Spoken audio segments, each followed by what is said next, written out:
ವಿಮಾನ ದುರಂತದಲ್ಲಿ ಮೃತಪಟ್ಟವರ ಮೃತದೇಹಗಳನ್ನ ಕುಟುಂಬಸ್ಥರಿಗೆ ಹಸ್ತಾಂತರ ಮಾಡಲಾಗ್ತಾ ಇದೆ. ಸಂಬಂಧಿಕರಿಗೆ ಮೃತದೇಹವನ್ನ ಹಸ್ತಾಂತರ ಮಾಡುವ ಪ್ರಕ್ರಿಯೆ ಆಗ್ತಾ ಇದೆ. ಸಿವಿಲ್ ಆಸ್ಪತ್ರೆ ಬಳಿ ಮೃತದೇಹಗಳನ್ನ ಹಸ್ತಾಂತರ ಮಾಡಲಾಗ್ತಾ ಇದೆ ಕುಟುಂಬಸ್ಥರಿಗೆ. ಕೋಲ್ಡ್ ಸ್ಟೋರೇಜ್ ನಲ್ಲಿರುವಂತಹ ಮೃತದೇಹ ನೋಡಿ ಕಣ್ಣೀರಿಡ್ತಾ ಇದ್ದಾರೆ ಸಂಬಂಧಿಕರು. ಗುರುತೇ ಸಿಗದಂತಾಗಿ ಹೋಗಿದೆ ನೂರಾರು ಮೃತದೇಹಗಳು. ಸಿವಿಲ್ ಆಸ್ಪತ್ರೆ ಏನಿತ್ತು ಅಲ್ಲಿಗೆ ಮೃತದೇಹಗಳನ್ನ ಶಿಫ್ಟ್ ಮಾಡಲಾಗಿತ್ತು. ಘಟನೆ ನಡೆದಂತಹ ಸ್ಥಳದಿಂದ ಅಲ್ಲಿ ಈಗ ಮೃತದೇಹಗಳಿದ್ದಾವೆ. ನಿನ್ನೆ 6 ಮೃತದೇಹಗಳನ್ನ ಸಂಬಂಧಿಕರಿಗೆ ಹಸ್ತಾಂತರ ಮಾಡಿದ್ರು. ಇನ್ನುಳಿದಿರುವಂತಹ ಮೃತದೇಹಗಳನ್ನ ಹಸ್ತಾಂತರ ಮಾಡಲಾಗ್ತಾ ಇದೆ ಇವತ್ತು.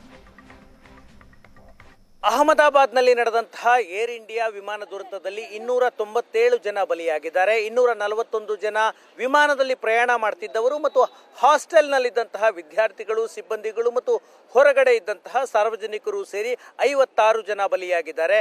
ನಿನ್ನೆ ಇಡೀ ದಿನ ಅವರ DNA ಸ್ಯಾಂಪಲ್ಗಳನ್ನು ಕಲೆಕ್ಟ್ ಮಾಡುವಂತಹ ಕೆಲಸ ಆಯಿತು. ಜೊತೆಗೆ ಪೋಸ್ಟ್ ಮಾರ್ಟಮ್ನ ಕೆಲಸ ಆಗಿ ಆಂಬ್ಯುಲೆನ್ಸ್ಗಳ ಮೂಲಕ ಎಲ್ಲ ಮೃತದೇಹಗಳನ್ನು ಅಹಮದಾಬಾದ್ನ ಸಿವಿಲ್ ಆಸ್ಪತ್ರೆಯಲ್ಲಿ ಇರುವಂತಹ ಒಂದು ಕೋಲ್ಡ್ ಸ್ಟೋರೇಜ್ ಯೂನಿಟ್ಗೆ ಎಲ್ಲ ಮೃತದೇಹಗಳನ್ನು ರವಾನೆ ಮಾಡಲಾಗಿದೆ. ಅಲ್ಲಿ ಕೋಲ್ಡ್ ಸ್ಟೋರೇಜ್ನಲ್ಲಿ ಮೃತದೇಹಗಳನ್ನು ಇಡಲಾಗಿದೆ.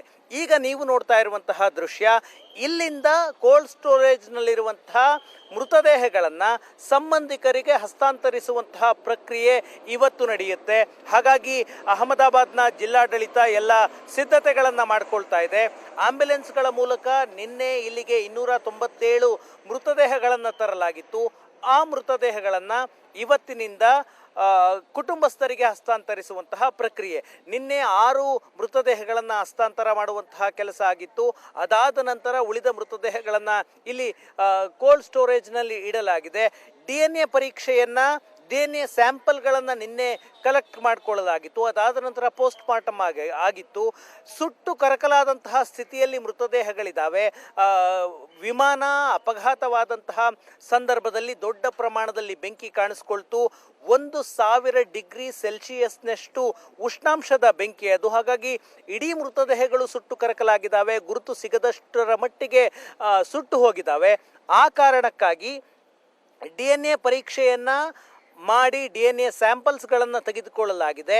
ಸಂಬಂಧಿಕರಿಂದ, ಕ್ಲೋಸ್ ರಿಲೇಟಿವ್ಸ್ಗಳಿಂದ, ಉದಾಹರಣೆಗೆ ತಂದೆ, ತಾಯಿ, ಮಕ್ಕಳು, ಅಣ್ಣ, ತಂಗಿ, ಈ ರೀತಿಯಾದಂತಹ ಹತ್ತಿರದ ಸಂಬಂಧಿಕರಿಂದ DNA ಸ್ಯಾಂಪಲ್ಸ್ಗಳನ್ನು ತೆಗೆದುಕೊಂಡಿದ್ದಾರೆ. ಆ DNA ಸ್ಯಾಂಪಲ್ಸ್ಗಳನ್ನು ಮೃತದೇಹಗಳ ಇಂದ ತೆಗೆದಿರುವಂತಹ DNA ಸ್ಯಾಂಪಲ್ಸ್ಗಳಿಂದ ಹೋಲಿಕೆ ಮಾಡಿ ಯಾವ ಮೃತದೇಹಕ್ಕೆ ಯಾವ ಸಂಬಂಧಿಕರ DNA ಮ್ಯಾಚ್ ಆಗುತ್ತೆ ಅಂತಹ ಮೃತದೇಹಗಳನ್ನು ಸಂಬಂಧಿಕರಿಗೆ ಇವತ್ತು ಜಿಲ್ಲಾಡಳಿತ ಹಸ್ತಾಂತರ ಮಾಡುವಂತಹ ಕೆಲಸವನ್ನ ಮಾಡ್ತಾ ಇದೆ. ಕ್ಯಾಮ್ರಾ ಪರ್ಸನ್ ಸಂತೋಷ್ ಜೊತೆ ಶಶಿಶೇಖರ್, ಅಹಮದಾಬಾದ್ನಿಂದ ಸುವರ್ಣ ನ್ಯೂಸ್ಗಾಗಿ.